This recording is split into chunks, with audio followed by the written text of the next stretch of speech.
Eso ocurrió cuando tenía 18 años, ahora tengo 22 y vivo en San Antonio, Texas. Era mi último año de secundaria, pero también el momento en que el COVID-19 comenzó a propagarse rápidamente. Todo empezó a cerrarse, incluyendo mi escuela.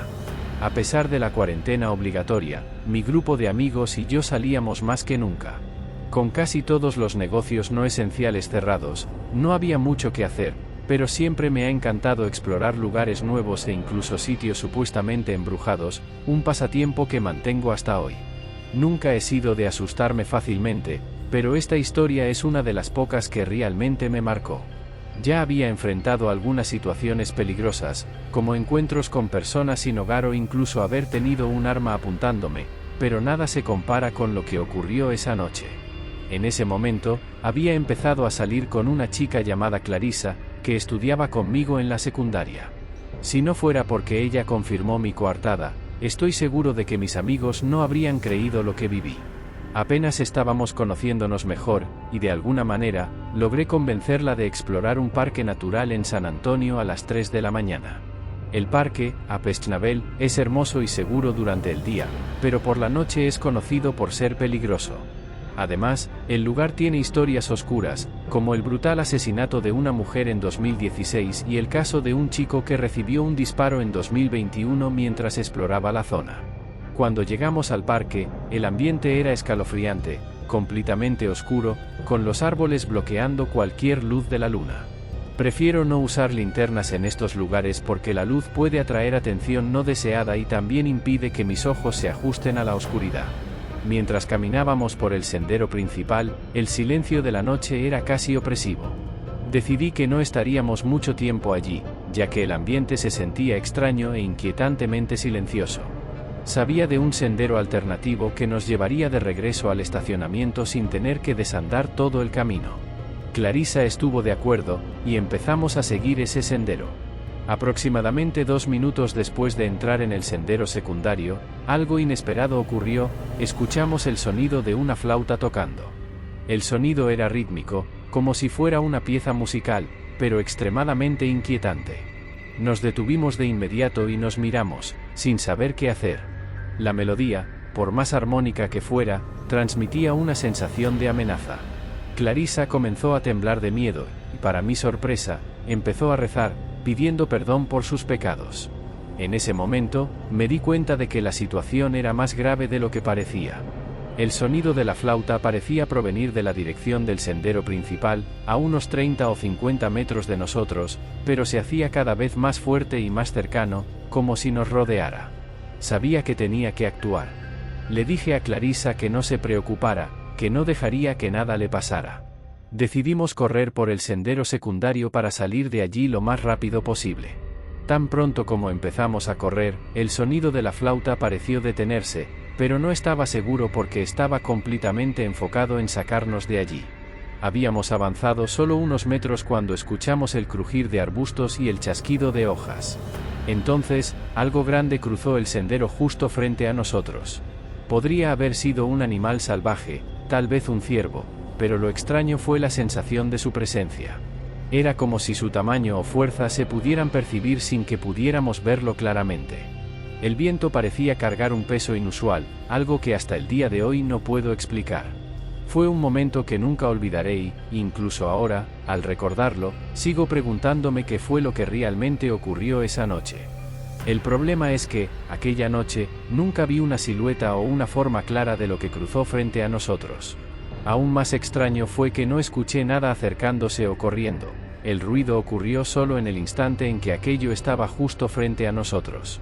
Tan pronto como sentimos y escuchamos el impacto de esa presencia misteriosa, giramos inmediatamente y corrimos en dirección opuesta, regresando al punto exacto donde habíamos escuchado la flauta por primera vez. Y como si la persona tocando estuviera esperando a que regresáramos, la flauta comenzó a sonar de nuevo, esta vez más fuerte y claramente por encima de nosotros. El sonido era nítido, similar a una melodía irlandesa o algo por el estilo, pero aún así aterrador y envuelto en un misterio imposible de ignorar. Lo más aterrador era que el sonido seguía sin una fuente definida. Nos rodeaba, casi como si estuviera observándonos. La adrenalina se apoderó de nosotros, y con nuestros instintos de lucha o huida activados, teníamos que decidir, regresar por el sendero secundario, donde ocurrió el evento aterrador, o arriesgarnos por el sendero principal, de donde parecía provenir la flauta. Ambas opciones eran terribles, pero elegí el sendero principal. Al menos este tenía un camino de cemento más abierto, mientras que el sendero secundario estaba inmerso en un bosque denso y aún más oscuro.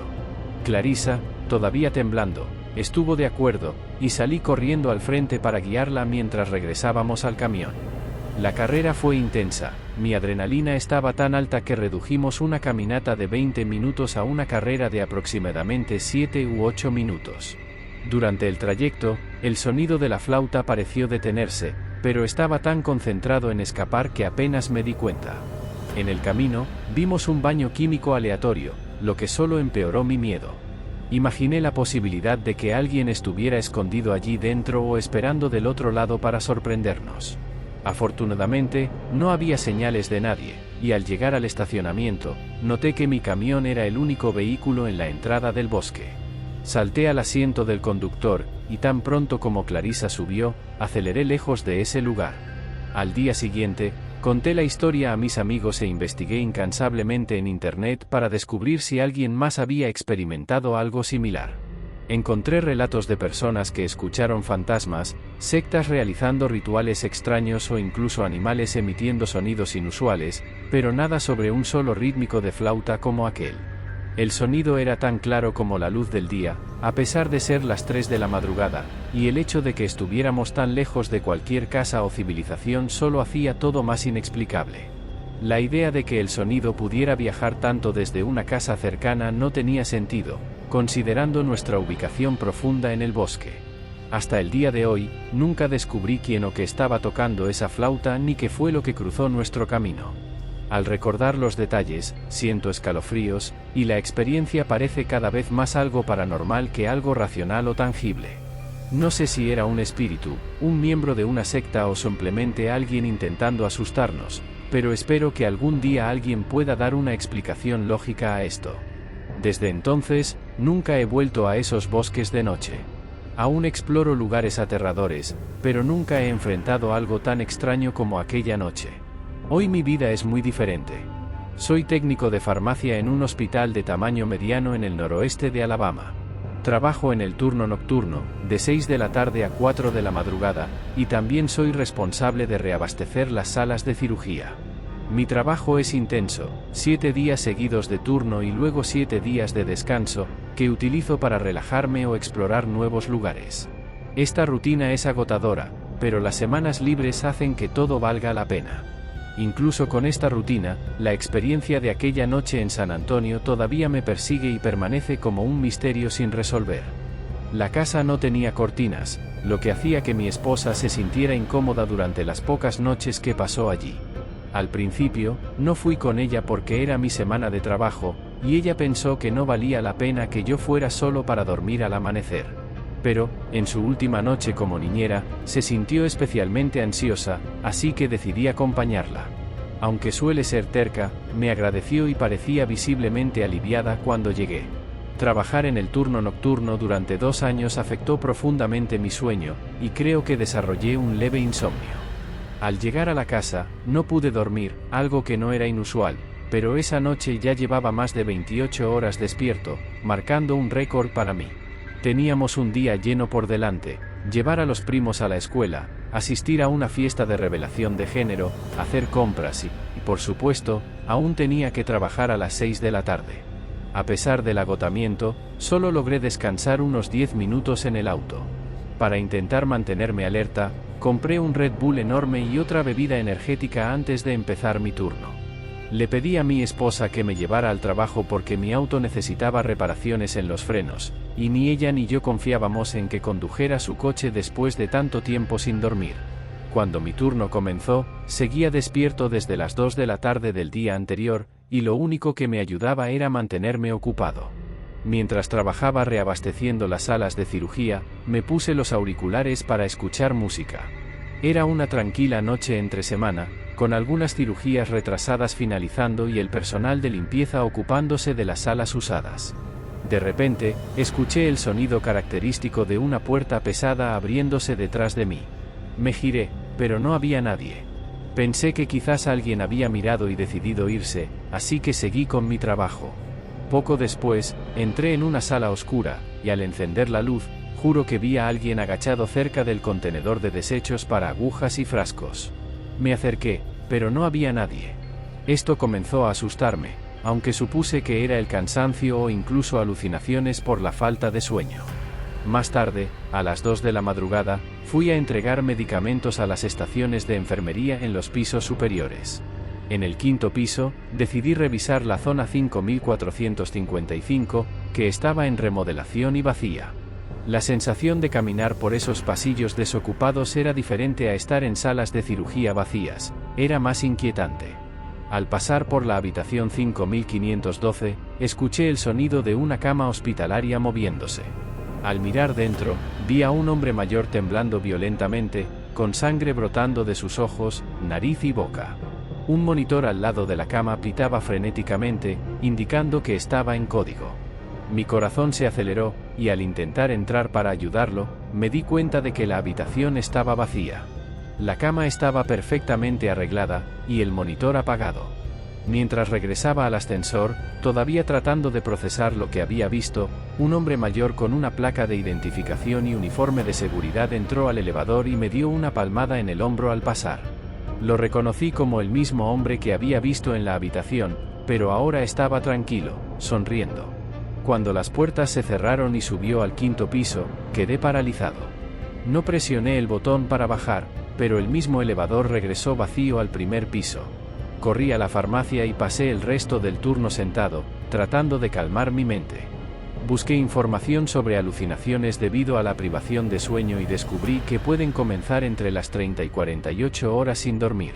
A pesar de esto, no puedo olvidar los detalles tan vívidos de esa noche. La hora 38 sin dormir. Eso podría explicar por qué comencé a notar cosas extrañas, pero aún así, la farmacia estaba ubicada justo debajo del ala 5455 del hospital, y la disposición del edificio me permitía tener una vista clara de la ventana al final del pasillo de los pisos 24, 34, 44 y 54. Mientras esperaba el ascensor para volver a la farmacia, miraba ocasionalmente por la ventana. Cuando terminé mi turno y caminaba hacia el coche de mi esposa, miré nuevamente hacia la ventana del quinto piso y vi al mismo anciano de antes, parado allí, observándome. Sentí un escalofrío recorrer mi cuerpo mientras me subía al coche. No le conté a mi esposa lo que vi esa noche. No tenía idea de por qué aluciné con ese hombre en particular, alguien a quien nunca había visto antes y que no parecía tener ninguna conexión con mi vida. Hasta el día de hoy, no sé si fue una alucinación causada por la falta de sueño o algo más. Todo se sintió tan real. Cuando llegué a casa, agotado, me dormí inmediatamente. Desde entonces, no he vuelto a ver a ese hombre. Esto ocurrió hace unas 2 semanas, pero el recuerdo sigue persiguiéndome. En la casa donde vivo con mi novio, ubicada en un vecindario seguro y tranquilo, la vida es muy diferente. Su casa es modesta en comparación con otras de la zona, pero muy deseable, ya que nos permite vivir en una ciudad agradable sin necesidad de una mansión.